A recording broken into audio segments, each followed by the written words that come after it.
La semaine dernière s'est tenue la conférence de Munich sur la sécurité. Le vice-président américain J.D. Vance a pris la parole. Son discours devait faire avancer le dossier ukrainien, mais il s'est transformé en critique sévère contre les Européens.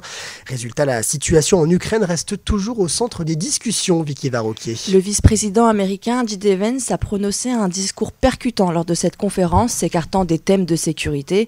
Il a accusé les dirigeants européens de restreindre la liberté d'expression. Selon lui, la menace la plus inquiétante n'est ni la Russie, ni la Chine, ni aucun autre acteur externe, mais serait une menace interne. Il s'agit du recul de l'Europe par rapport à certaines de ses valeurs les plus fondamentales.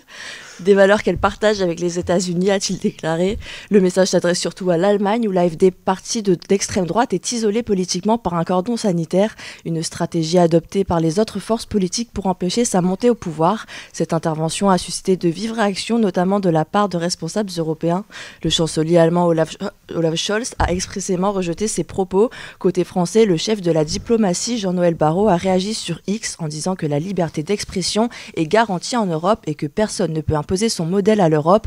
Les propos de J.D. Vance sont alors vus comme une ingérence par l'administration de Donald Trump dans sa campagne. Bien que ces propos soient controversés et critiqués, d'autres vont pourtant dans le sens de J.D. Vance. À commencer par Bruno Retailleau, ministre de l'Intérieur de France. Sans vraiment faire référence aux propos de J.D. Vance, il a évoqué un mal démocratique en Occident, estimant que les dirigeants ne suivent pas les aspirations du peuple. De quoi faire écho à ce qui a été dit à Munich. La présidente de la Suisse a, elle, déclaré partager beaucoup de valeurs libérales de J.D. Vance et de son discours. Suite à cette conférence et face à la situation en Ukraine, plusieurs réunions ont eu lieu à l'Elysée pour en discuter. Le président français Emmanuel Macron a convoqué une série de réunions avec des dirigeants européens pour définir une réponse commune. L'objectif, évoquer la capacité à agir en soutien à l'Ukraine et à renforcer la sécurité européenne. Emmanuel Macron assure qu'il parlera aux 27 États membres d'ici la fin de la semaine. Lundi et mercredi ont déjà eu lieu les premiers sommets. Ces réunions de Paris réaffirment que l'Ukraine mérite la paix par la force, a déclaré Ursula von der Leyen, présidente de la Commission européenne. Emmanuel Macron a affirmé avec conviction que la Russie constitue une menace pour le continent.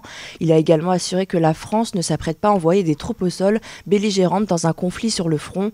Enfin, plusieurs partis politiques comme le RN, LFI ou encore les écologistes sont conviés par la présidence à une réunion tout à l'heure pour évoquer ce sujet. Ça se passe à 11h. Merci beaucoup, Vicky.